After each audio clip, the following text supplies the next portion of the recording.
Hello viewers, আমি মা online math থেকে তোমাদের শুভেচ্ছা জানিয়ে সপ্তম শ্রেণীর গণিত বিষয়ের 5.3-এর উৎপাদকে বিশ্লেষণ নিয়ে হাজির হয়েছি। আজ আমরা পার্ট 7 করাবো। পার্ট 7-এ আছে আমাদের 13 এবং 14 নং অঙ্ক। শিক্ষার্থী বন্ধুরা, চলো আমরা সমাধানটা সম্পন্ন করি। আর তোমাদের কাছে আমার একটা অনুরোধ রইল যে তোমরা সম্পূর্ণ ভিডিওটি পুরোপুরি দেখলে তোমরা পুরোপুরি বুঝতে পারবে। ধন্যবাদ। তাহলে চলো আমরা সমাধান সম্পন্ন করি। দেখো শিক্ষার্থী বন্ধুরা, আমাদের এখানে 13 নম্বর অঙ্কটা আছে p² - 15p + 56। এখানে সমাধান লিখে আমরা উঠিয়ে নিয়েছি p² - 15p + 56। তাহলে দেখো এই অঙ্কটা কিন্তু দেখেই বোঝা যাচ্ছে যে এটা কোনোভাবেই কোনো কমন নেওয়া যাবে না। দেখো এখানে p আছে, এখানে p আছে, এখানে p নেই, তাহলে কমন নেওয়া যাবে না। আবার এটাকে কোনো সূত্র নেওয়া যাচ্ছে না, তাহলে এটাকে কি করতে হবে? আমাদের সেই মিডল টার্ম ফ্যাক্টরে যেতে হবে। মিডল টার্ম ফ্যাক্টরের বৈশিষ্ট্য কি ছিল আমরা শিখিয়েছিলাম তোমাদেরকে, যে এটা ঠিকই থাকবে, প্রথমটা এবং শেষটা ঠিকই থাকবে। আমাদের মিডল টার্ম ফ্যাক্টরের বৈশিষ্ট্য ছিল শেষেরটা এবং প্রথমটা আমরা গুণ করব, গুণ করার পরে যে ফলাফল আসবে সেটাকে আমরা লসাগু করব, লসাগু করে যোগ বিয়োগ করে মাঝেরটা সমান আমরা করতে হবে। তাহলে আমরা যদি এখানে দেখো শেষেরটা আছে কত 56, আর এখানে আছে কি p²। মানে কি কয়টা p²? একটা p²। তো দেখো 56 কে যদি আমরা 1 দিয়ে গুণ করি তাহলে 56ই হচ্ছে। 56 এর লসাগু করো, 56 এর লসাগু করো, প্রথমে 2 দিয়ে দাও 28, আবার 2 দিয়ে দাও 14, আবার 2 দিয়ে দাও 7, আর যাচ্ছে না। তাহলে দেখো 2 দুগুণে 4, 4 দুগুণে 8, 7 আটা 56।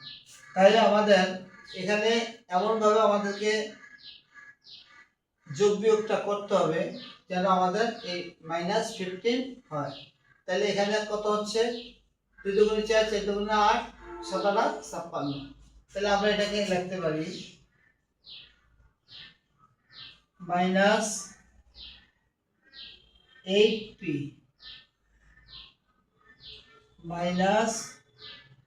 - 7p। এখন দেখো 8p আর 7p যোগ করলে কত হয়? 15। আর 8 আর 7 যোগ গুণ করলে কত হয়? 56। আর p গুণ করলে কি হয়? p²। তুমি লক্ষ্য করেছো তোমরা এটা 8, 8 এবং 7 গুণ করলে কি হয়?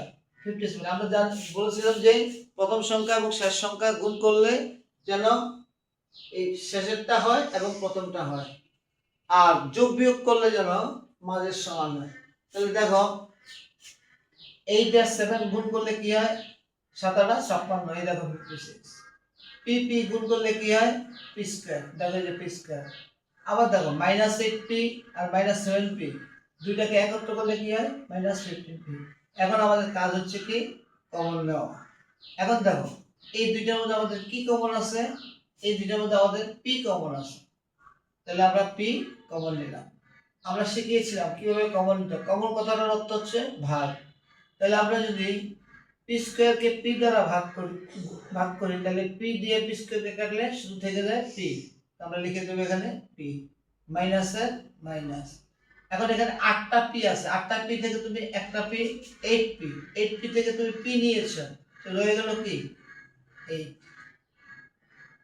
মাইনাস চিহ্নটা দিয়ে দাও। এখানে দেখো এখানে আছে 7p আর এখানে আছে 56, এখানে কোনো p নেই, তাহলে আমাকে সংখ্যা কমন নিতে হবে। আমি যদি 7 কমন নিই তাহলে রয়ে গেল কি p। 7p থেকে 7 কমন নিয়েছি, রয়ে গেল p। মাইনাসে প্লাসে মাইনাস, 7 আটা 56, অর্থাৎ 56 কে তুমি 7 কমন নিয়েছো। কমন কথাটার অর্থ হচ্ছে ভাগ। কমন 7 দিয়ে 56 কে কাটলে 7 আটা 56, এই। তাহলে এই হলো আমাদের। এখন দেখো এইটা আর এটা একই রকম, তো এখান থেকে আমরা একটা নেব p - 8। আর যারা অবশিষ্ট বাইরে রয়েছে তাদেরকে আমরা আবার নেব p p মাইনাস 7। এটি হচ্ছে আমাদের সমাধান। তো খেয়াল রাখতে হবে যদি এইটা আর এটা যদি না মিলে তাহলে বুঝতে হবে যে তোমাদের অঙ্কের সমাধানটি হয়নি, ভুল হয়েছে কোথাও। তাহলে চলো শিক্ষার্থী বন্ধুরা আমরা এবার পরবর্তী প্রশ্নে চলে যাই। 14 নম্বর অঙ্কে দেখো, এখানে আমরা অঙ্কটা উঠিয়ে রেখেছি 45 a to the power 8 minus 5 এর পাওয়ার 4 x পাওয়ার 4 সমাধান লিখে এটা আবার উঠিয়ে নিয়েছি। এখন একটা জিনিস লক্ষ্য করো, এখন প্রথম আমরা কি বলেছিলাম, উৎপাদকের ক্ষেত্রে আগে প্রথমে কমন নিতে হবে, কমন যদি না যায় সূত্র নিতে হবে, সূত্র যদি না যায় মিডল টার্ম ফ্যাক্টরে নিতে হবে।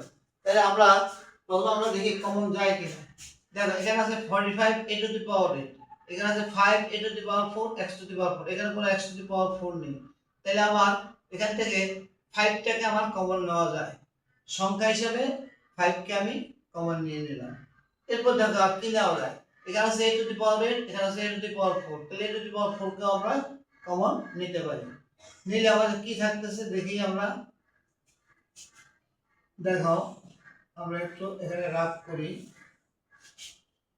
এখানে আছে 45 a টু দি পাওয়ার 8, আর ভাগ দিতেছি কি দিয়া, কি কমন নিয়েছি, কমন কথাটার অর্থ হচ্ছে ভাগ।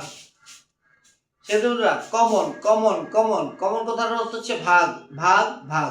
তাহলে আমরা ভাগ দেই 5 a টু দি পাওয়ার 4 দিই, 5 দিয়ে যদি তুমি এটাকে কাটো 5 × 45 9, এর পাওয়ার 4 দিয়ে যদি এর পাওয়ার 8 কে কাটো থেকে যায় এর পাওয়ার 4, থেকে যায় এর পাওয়ার 4। তাহলে আমরা এখানে লিখে দিতে পারি 9 এর পাওয়ার 4 মাইনাস, এখন দেখো এখানে আছে 5 এর পাওয়ার 4 x পাওয়ার 4, আমরা কি দিয়ে কি কমন নিয়েছি 5 এর পাওয়ার 4, এটা দিয়ে এটাকে কেটে দিলে কি থাকে x to the power 4, x পাওয়ার 4। এখন দেখো, এখন আমরা ভিতরের অংশটা কথা চিন্তা করি, বাইরের অংশের কথা বাদ, বাইরের অংশের কাজ আর কিছু করতে হবে না, ভিতরের অংশের কথা চিন্তা করি। ভিতরের অংশটাকে যদি আমরা চিন্তা করি তাহলে আমরা এটাকে স্কয়ার মাইনাস বি স্কয়ার সূত্র তৈরি করতে পারি।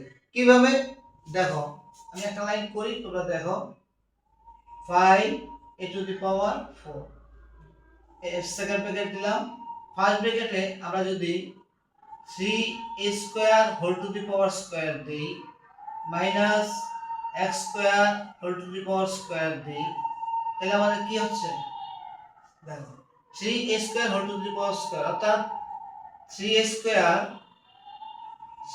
স্কয়ার দুইবার গুণাকারে আছে, তো 3 3 গুণ করলে 9, স্কয়ার স্কয়ার গুণ করলে a টু দি পাওয়ার 4, তাহলে আবার 9 a টু দি পাওয়ার 4 হচ্ছে, এই যে আবার 9 a to the power 4 minus এর মাইনাস, আবার x স্কয়ার হোল স্কয়ার, অর্থাৎ x স্কয়ার দুইবার গুণাকার আছে, x x গুণ করলে কি হয়, দুইটা x থেকে একটা x আমরা নিলাম, আমরা জানি গুণের সময় পাওয়ার যোগ হয় 2 2 4, x টু দি পাওয়ার 4, এই x টু দি পাওয়ার 4।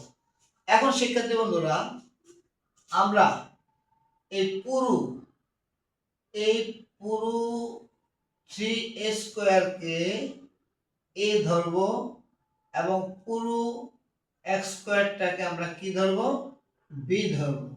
তাহলে দেখো a এর উপরে আছে স্কয়ার, b এর উপরে আছে স্কয়ার, মাঝে কি চিহ্ন আছে মাইনাস, তাহলে a স্কয়ার মাইনাস b স্কয়ারের সূত্রে চলে গেল।